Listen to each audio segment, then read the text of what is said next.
Om Namah Shivaya. Hi friends, how are you? In this video we are going to learn about the liver. Location, shape, size, color and external features. Okay. Liver. In Greek, hapa means liver. The liver is the largest gland of the body, occupying much of the right upper part of the abdominal cavity.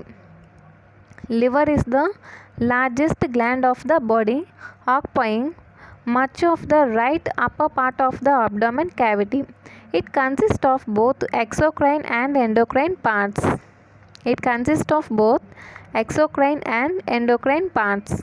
The liver performs a wide range of metabolic activities necessary for homeostasis, nutrition and immune response. Its main functions are: it secretes bile and stores glycogen. It synthesizes the serum proteins and lipids. It detoxifies blood from endogenous and exogenous substances like toxins, drugs, alcohol, etc. that enter the circulation. It provides hematopoietic cells of all types during fetal life. Once again, its main functions are: it secretes the bile and stores glycogen. It synthesizes the serum proteins and lipids. It detoxifies the blood from endogenous and exogenous substances like toxins, drugs, alcohol, etc. that enter the circulation. It produces hematopoietic cells of all types during fetal life. Okay, coming to the location.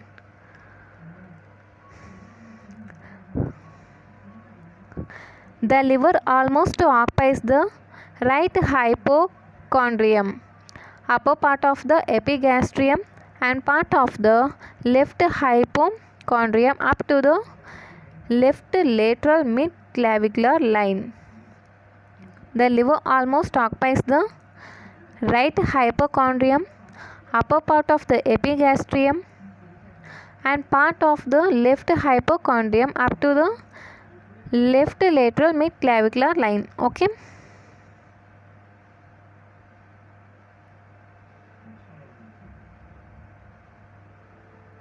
Okay guys, see this figure. If you divide this into like this, okay,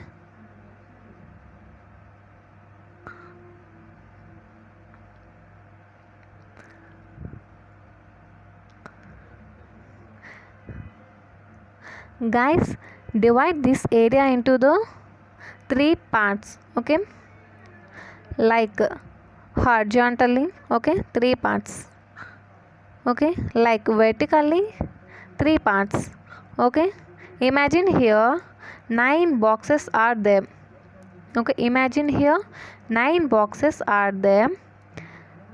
See, this is the central box. Okay, we call this region as umbilical region. Clear? This is the umbilical region. And coming, these are the upper right and upper left hypochondriac regions. Okay, these lateral sides. Okay, upper lateral sides, we call these regions as this lateral and this lateral as hypochondriac region. Okay, this is the right hypochondriac region, this is the left hypochondriac region. Okay, I'm just telling you what you want now. This is the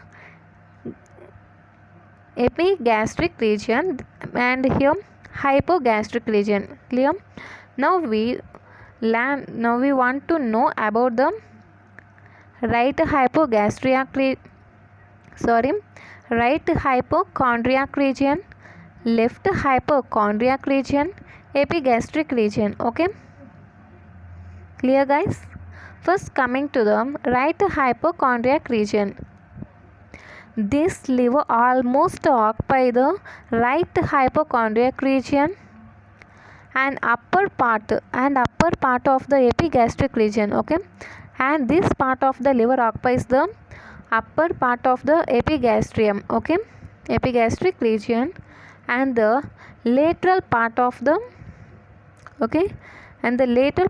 liver occupy this left hypochondriac region at the level. I'm drawing one line. This is the mid clavicular line, up to the mid clavicular line. Okay, clear guys? See here, the liver almost occupies the right hypochondrium, upper part of the epigastrium, and part of the left hypochondrium up to the left lateral mid clavicular line. It lies mostly under cover of the ribs and costal cartilages immediately below the diaphragm. It lies mostly under cover of the ribs and costal cartilages immediately below the diaphragm. Okay, it extends upward under the rib cage as far as the fifth rib anteriorly on the right side below the right nipple, and the fifth intercostal space anteriorly on the left side.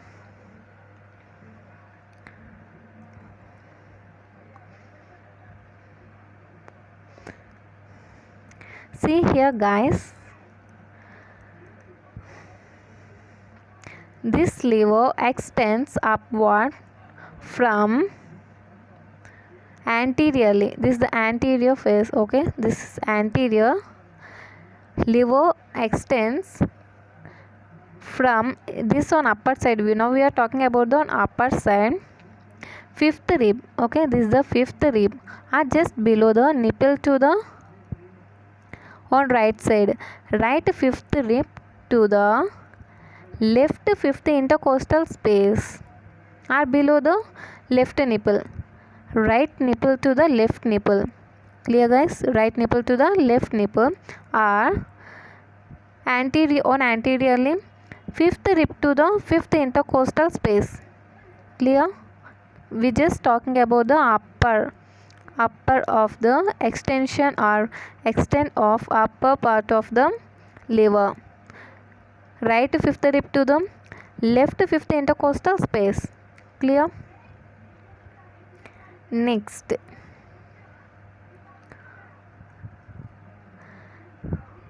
on the midline, the upper border lies at the level of xiphisternal joint. The sharp inferior border crosses the midline at the level of transpyloric plane. In the middle, the upper border lies at the level of xiphisternal joint.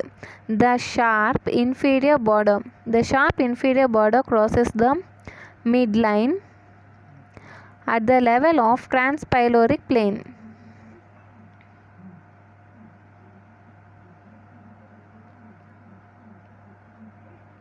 Not shown gave us. Okay.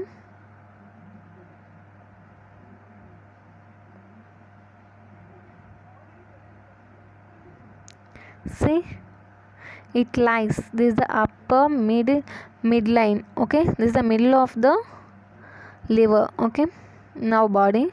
It lies at the level of xiphisternum joint. Okay, xiphisternal joint. Okay, guys. And it transverses at the level of transpyloric plane. Okay, transpyloric plane.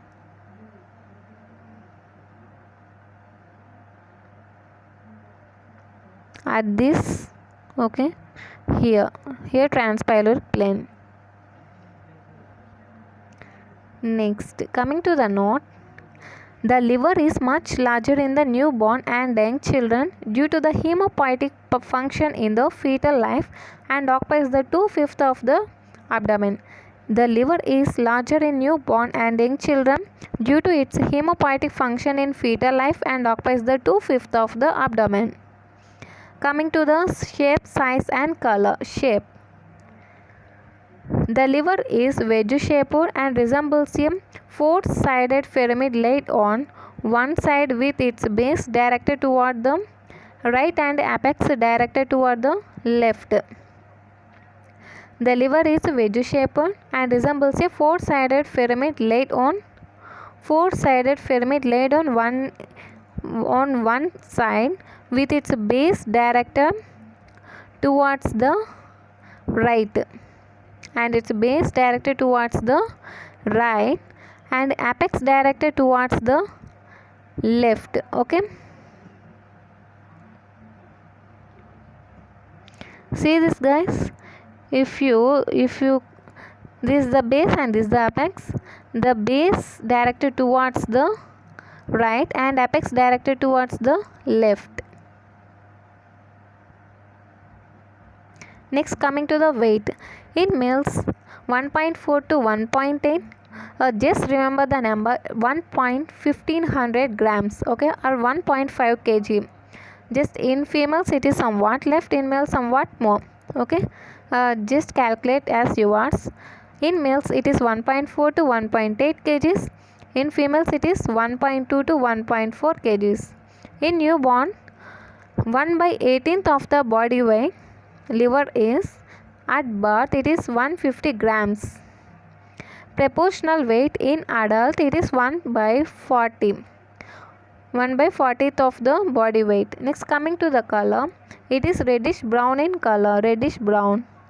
Next, coming to the external features. The wedge shaped liver presents two well defined surfaces. Okay, the wedge shaped liver presents two well defined surfaces, diaphragmatic and visceral, and one well defined border, that is inferior border.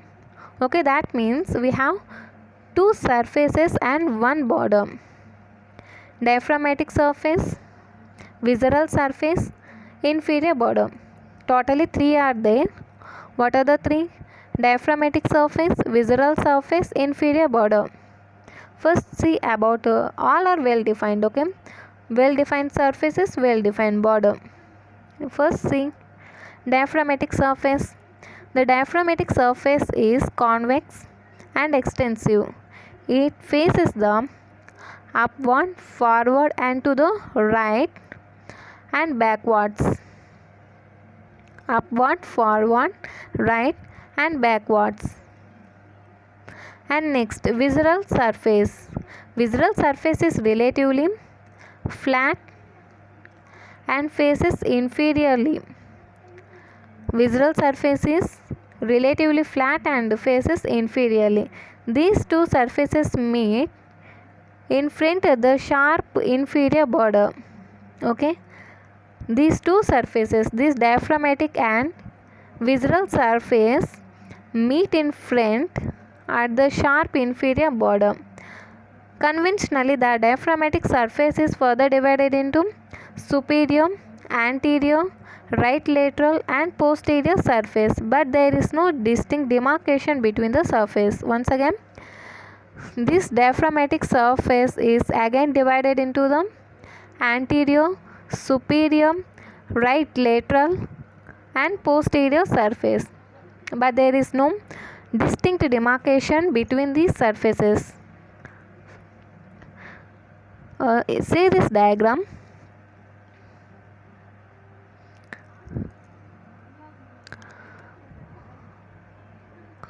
See this total, okay, this total is diaphragmatic surface.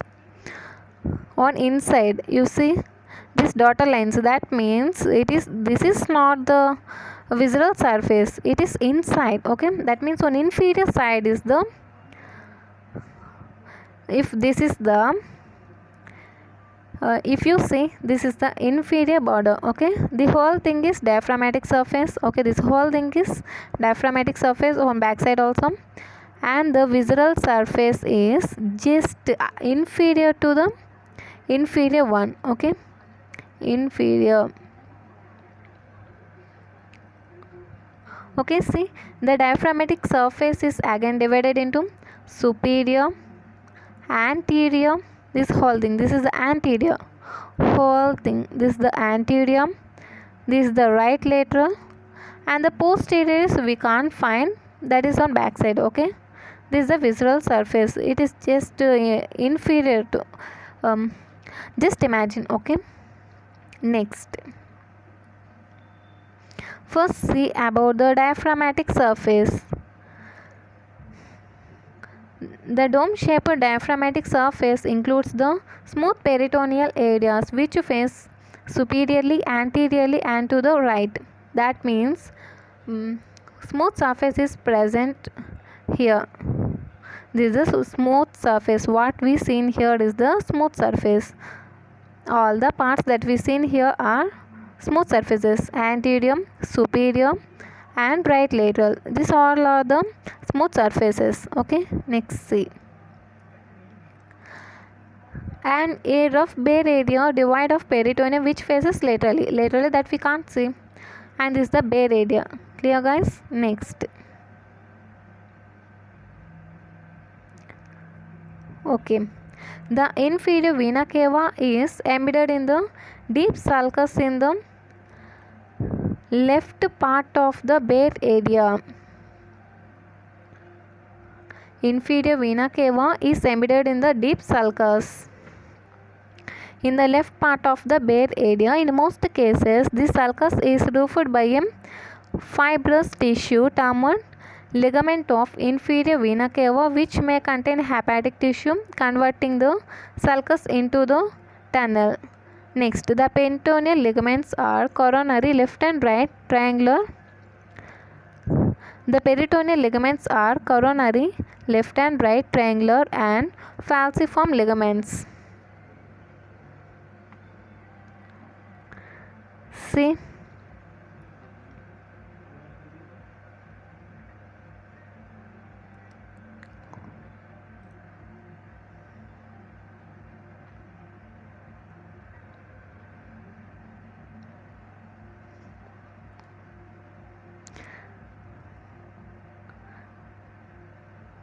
This is the inferior vena cava which is present on the bare area. Okay, on just somewhat left. Okay, somewhat left bare area. Okay.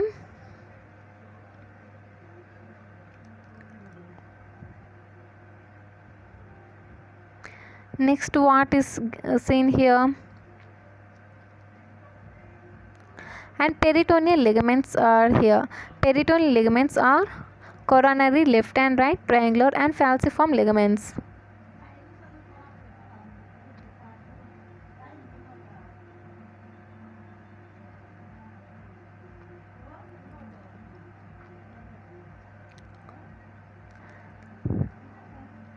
See, triangular, left and right triangular ligament. This is the left triangular ligament, right triangular ligament. Okay, left triangular ligament and right triangular ligament, and this is the posterior end of falciform ligament. Okay, these are the coronary ligament. This is the superior and this is the inferior layers of coronary ligament. What we learn them? Coronary ligament, whole thing. This is the coronary ligament. Okay, right and left. This is the right and this is the left. Right and left triangular ligaments. See, right and left triangular ligaments. This one. Okay, and next last thing is the posterior end of the falciform ligament. Okay, this is the falciform ligament. This is about the diaphragmatic surface. This is about diaphragmatic surface. Next, coming to the visceral.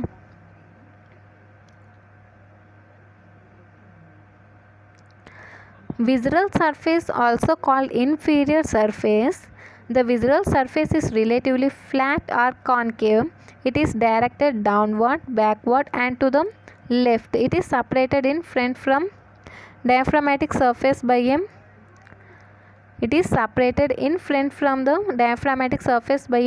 sharp inferior border, and behind the diaphragm by a posterior wall of coronary ligament. Okay, I also shown you. And notable features on the visceral surface are fossa of a gallbladder, Fissure for ligamentum teres hepatis and porta hepatis. Fossa for gallbladder. Fissure for ligamentum teres hepatis. Okay, ligamentum teres hepatis and porta hepatis. Two hepatis are there. Okay guys, see that also.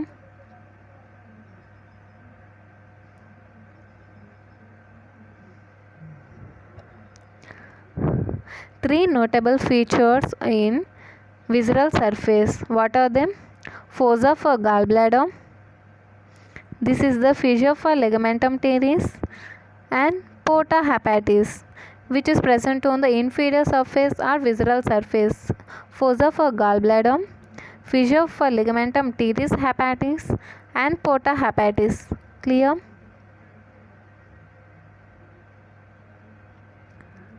Next, visceral surface is covered by peritoneum except at the fossa for gallbladder and the porta hepatis.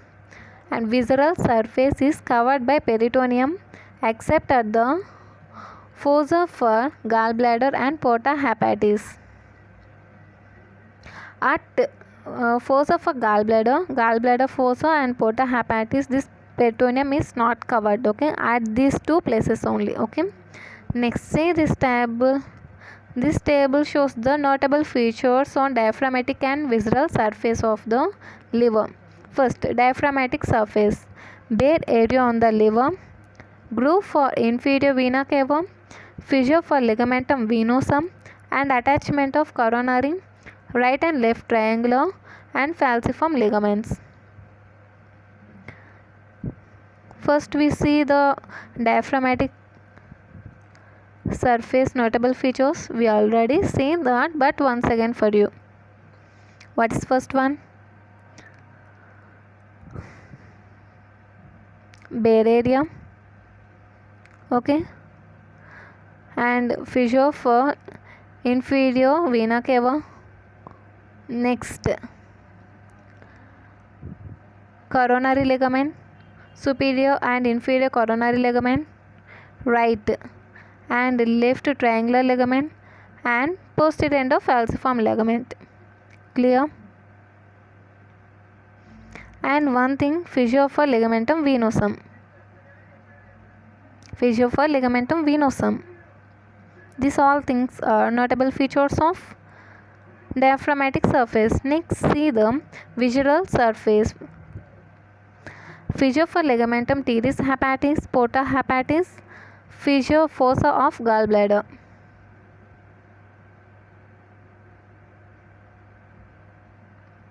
Fossa for gallbladder, fissure for ligamentum teres hepatis and porta hepatis. These are the notable features of the visceral surface. Okay guys.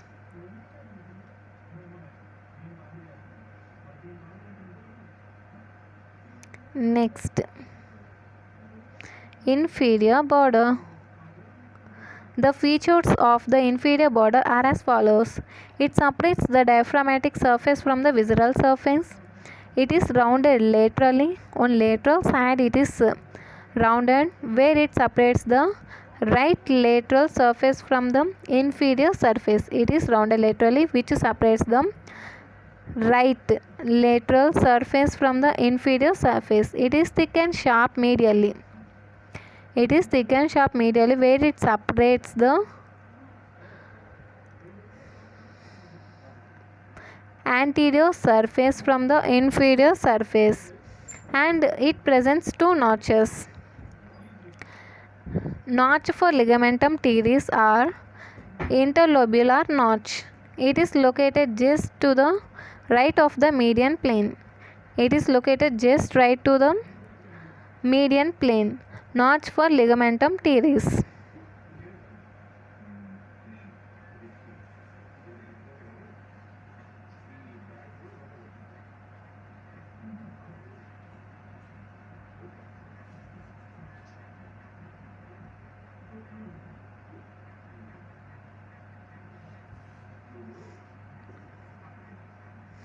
Where?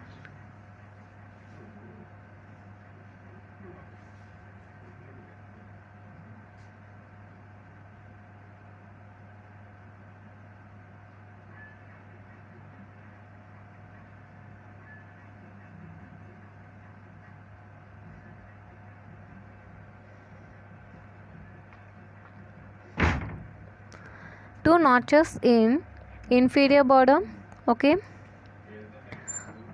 and the two are notch for ligamentum teres. Interlobular notch, it is located at the right of the median plane.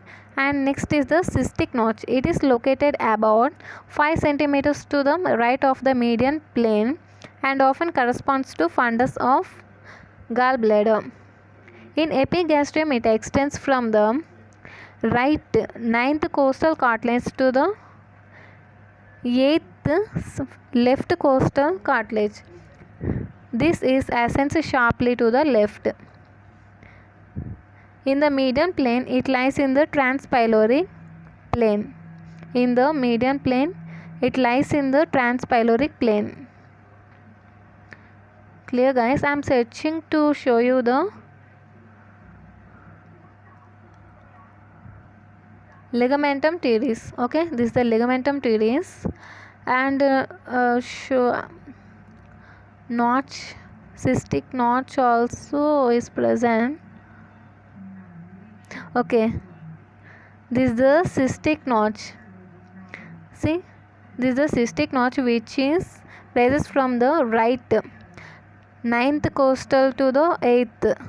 Okay, 9 to 8 it was going, and is related to the fundus of the gallbladder. It is fundus of the gallbladder, and it rises upward. You see, and see, this is the ligamentum teres hepatis. This is the ligamentum teres hepatis, and it relates to the inferior border is related to the notch for ligamentum teres hepatis. This is the ligamentum teres hepatis. Okay, these are the two notches, cystic notch and notch for ligamentum teres hepatis. Clear, guys?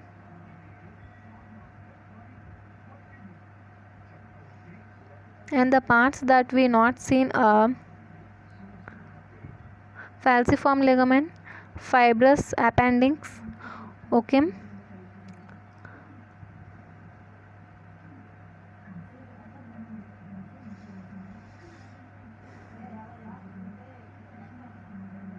and all these parts are we seen in next video, that in lobes of liver. Okay, quadrate, caudate, and right and left. Okay, we see in that video, that gives you more knowledge about that. Okay, this is the part tuber omentale. Okay guys, it's complete. In next video we are going to learn about the lobes of the liver. Okay, if you like this video, like, share and subscribe. Thank you.